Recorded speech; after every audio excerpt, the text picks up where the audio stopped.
Genesis 12. The Lord had said to Abram, "Go from your country, your people and your father's household, to the land I will show you. I will make you into a great nation, and I will bless you. I will make your name great, and you will be a blessing. I will bless those who bless you, and whoever curses you I will curse. And all peoples on earth will be blessed through you." So Abram went, as the Lord had told him, and Lot went with him. Abram was 75 years old when he set out from Haran. He took his wife Sarai, his nephew Lot, all the possessions they had accumulated and the people they had acquired in Haran, and they set out for the land of Canaan, and they arrived there. Abram traveled through the land as far as the site of the great tree of Moreh at Shechem. At that time the Canaanites were in the land. The Lord appeared to Abram and said, "To your offspring I will give this land." So he built an altar there to the Lord, who had appeared to him. From there he went on toward the hills east of Bethel, and pitched his tent, with Bethel on the west and Ai on the east. There he built an altar to the Lord and called on the name of the Lord. Then Abram set out and continued toward the Negev. Now there was a famine in the land, and Abram went down to Egypt to live there for a while because the famine was severe. As he was about to enter Egypt, he said to his wife Sarai, "I know what a beautiful woman you are. When the Egyptians see you, they will say, 'This is his wife.' Then they will kill me, but will let you live.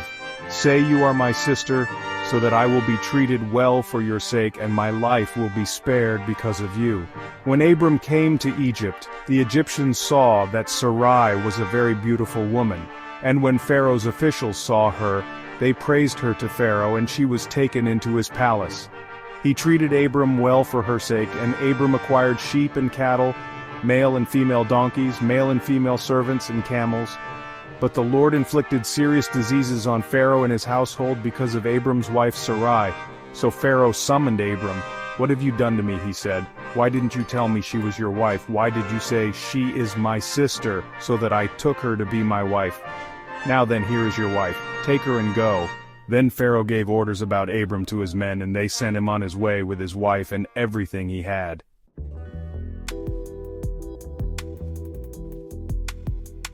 So Abram went up from Egypt to the Negev, with his wife and everything he had, and Lot went with him.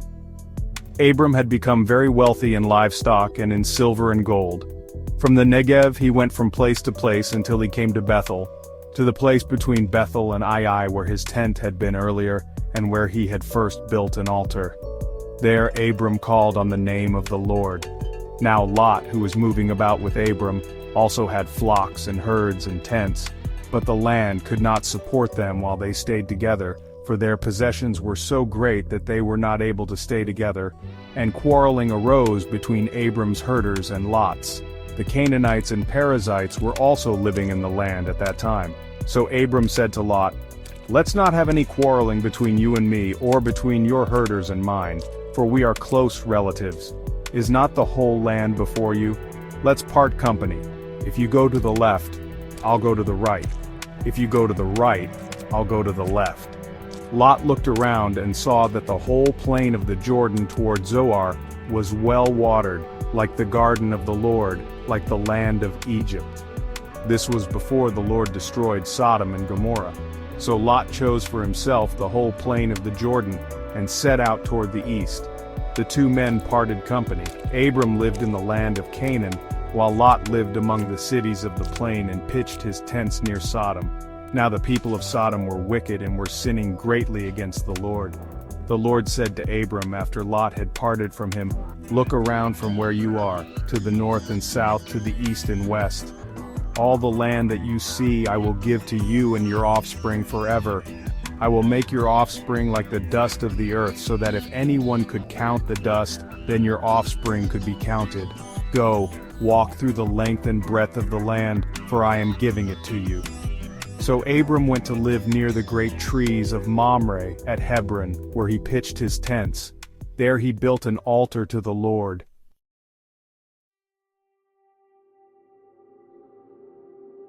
Genesis 14.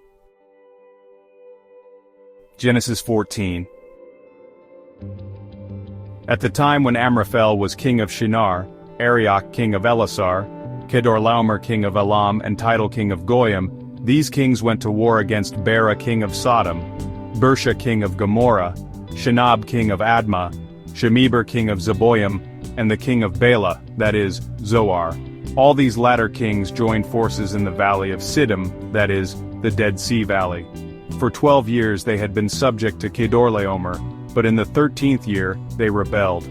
In the 14th year Kedorlaomer and the kings allied with him went out and defeated the Rephaites in Ashtaroth Karnaim, the Zuzites in Ham, the Amites in Shaveh Kiriataim, and the Horites in the hill country of Seir, as far as El Paran near the desert.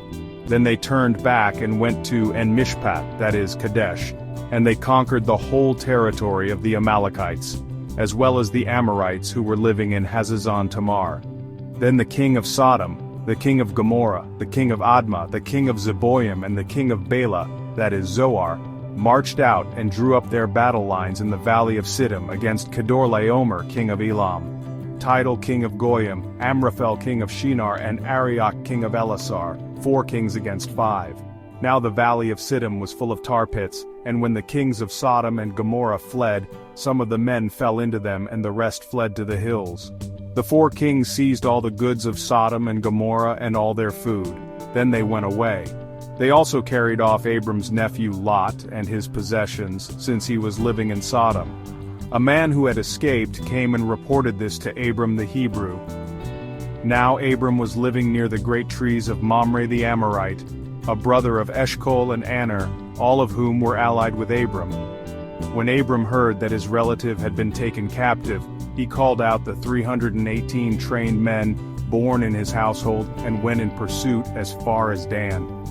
During the night, Abram divided his men to attack them, and he routed them, pursuing them as far as Hobah, north of Damascus. He recovered all the goods and brought back his relative Lot and his possessions, together with the women and the other people.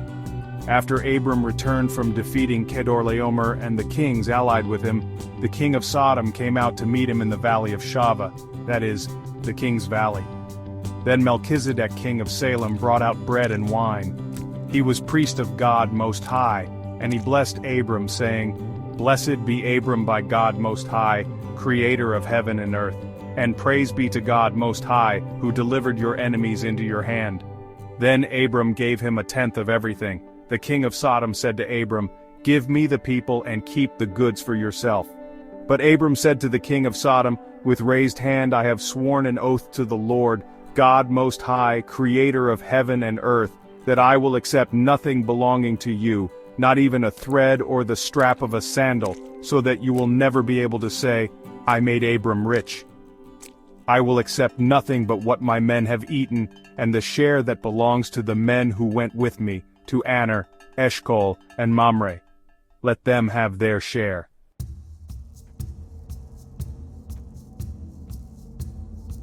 After this the word of the Lord came to Abram in a vision.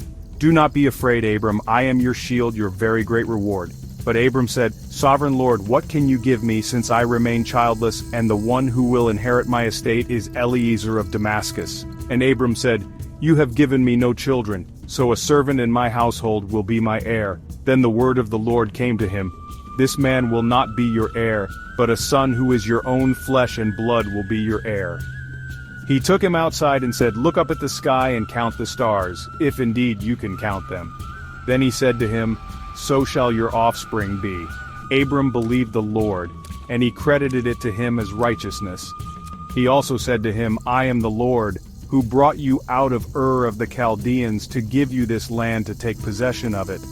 But Abram said, "Sovereign Lord, how can I know that I will gain possession of it?" So the Lord said to him, "Bring me a heifer, a goat, and a ram, each 3 years old, along with a dove and a young pigeon." Abram brought all these to him, cut them in two, and arranged the halves opposite each other. The birds, however, he did not cut in half. Then birds of prey came down on the carcasses, but Abram drove them away. As the sun was setting, Abram fell into a deep sleep, and a thick and dreadful darkness came over him. Then the Lord said to him, "Know for certain that for 400 years your descendants will be strangers in a country not their own, and that they will be enslaved and mistreated there. But I will punish the nation they serve as slaves, and afterward they will come out with great possessions. You, however, will go to your ancestors in peace, and be buried at a good old age. In the 4th generation, your descendants will come back here, for the sin of the Amorites has not yet reached its full measure. When the sun had set and darkness had fallen, a smoking firepot with a blazing torch appeared and passed between the pieces. On that day the Lord made a covenant with Abram and said, "To your descendants I give this land from the Wadi of Egypt to the great river the Euphrates, the land of the Kenites, Kenizzites, Cadmonites, Hittites, Perizzites, Rephaites, Amorites, Canaanites, Girgashites, and Jebusites."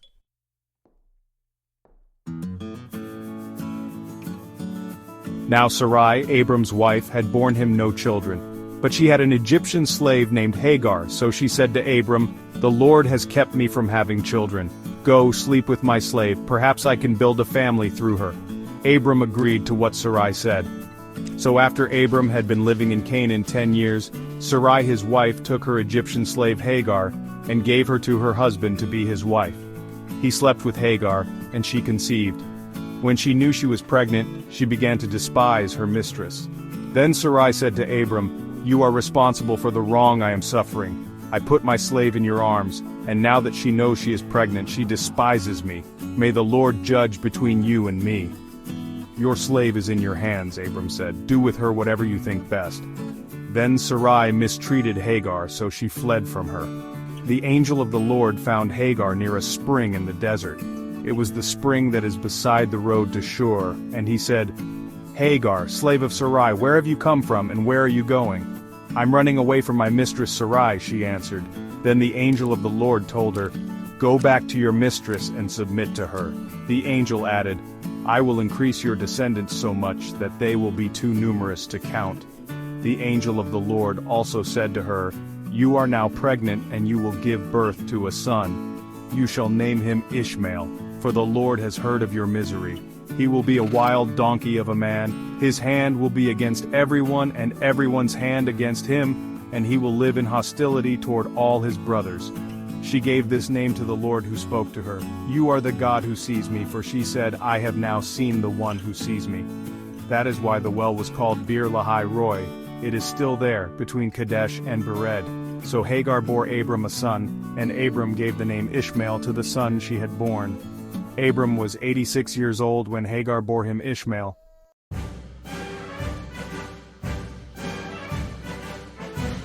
Genesis 17. Genesis 17.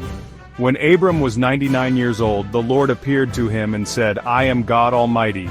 Walk before me faithfully and be blameless. Then I will make my covenant between me and you, and will greatly increase your numbers." Abram fell face down, and God said to him, "As for me, this is my covenant with you.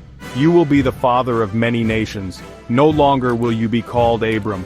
Your name will be Abraham, for I have made you a father of many nations. I will make you very fruitful. I will make nations of you, and kings will come from you. I will establish my covenant as an everlasting covenant between me and you and your descendants after you for the generations to come, to be your God, and the God of your descendants after you. The whole land of Canaan, where you now reside as a foreigner, I will give as an everlasting possession to you and your descendants after you, and I will be their God." Then God said to Abraham, "As for you, you must keep my covenant, you and your descendants after you for the generations to come. This is my covenant with you and your descendants after you, the covenant you are to keep. Every male among you shall be circumcised. You are to undergo circumcision, and it will be the sign of the covenant between me and you. For the generations to come, every male among you who is 8 days old must be circumcised, including those born in your household or bought with money from a foreigner, those who are not your offspring. Whether born in your household or bought with your money, they must be circumcised. My covenant in your flesh is to be an everlasting covenant. Any uncircumcised male who has not been circumcised in the flesh will be cut off from his people. He has broken my covenant." God also said to Abraham, "As for Sarai your wife, you are no longer to call her Sarai. Her name will be Sarah. I will bless her and will surely give you a son by her. I will bless her so that she will be the mother of nations. kings of peoples will come from her." Abraham fell face down. He laughed and said to himself, "Will a son be born to a man 100 years old? Will Sarah bear a child at the age of 90? And Abraham said to God, "If only Ishmael might live under your blessing." Then God said, "Yes, but your wife Sarah will bear you a son, and you will call him Isaac. I will establish my covenant with him as an everlasting covenant for his descendants after him. And as for Ishmael, I have heard you. I will surely bless him. I will make him fruitful and will greatly increase his numbers. He will be the father of 12 rulers, and I will make him into a great nation. But my covenant I will establish with Isaac, whom Sarah will bear to you by this time next year." When he had finished speaking with Abraham, God went up from him. On that very day, Abraham took his son Ishmael and all those born in his household or bought with his money, every male in his household, and circumcised them, as God told him. Abraham was 99 years old when he was circumcised, and his son Ishmael was 13. Abraham and his son Ishmael were both circumcised on that very day.